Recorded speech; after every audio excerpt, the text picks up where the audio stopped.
அதுல ஒண்ணு என்ன அப்படின்னு சொன்னா, எவர் ஒருவர் அதிகமாக நற்காரியங்கள் செய்து வருகின்றாரோ, நல்ல காரியத்தில் அவர் தன்னை முன்னிலைப்படுத்திக்குவார்.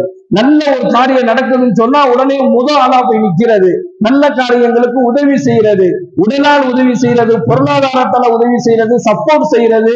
ஒரு நல்ல விஷயம், நல்ல காரியங்கள்ல யாரெல்லாம் முன்னிற்கிறாங்களோ, அதே போன்று யாரெல்லாம் நற்காரியங்களை மட்டுமே தங்களுடைய வாழ்க்கையில செஞ்சுக்கிட்டு வர்றாங்களோ, இவங்களுக்கு அல்லாஹ் இந்த உலகத்திலேயே வழங்கக்கூடிய ஒரு அன்பளிப்பு என்ன அப்படின்னு சொன்னா, அவருக்கு எந்த நிலையிலும் எல்லாம் வல்ல இறைவன் அவர் செய்யக்கூடிய நற்காரியங்களை பொருட்டாக தீய மரணத்தை விட்டு அல்லாஹ் வர தடுத்துருவான்.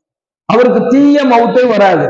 அவருடைய மௌத்தை, அவருடைய அந்த மரணத்தை அல்லாஹு தஆலா கண்ணியமானதாக ஆக்கி விடுவான் என்பதாக நபிகள் நாயகம் ஸல்லல்லாஹு அலைஹி வஸல்லம் சொல்லி காண்பிக்கின்றார்கள். இரண்டாவது, ரகசியமான முறையில் செய்யக்கூடிய தர்மம். ஒருத்தர் யாருக்குமே தெரியும்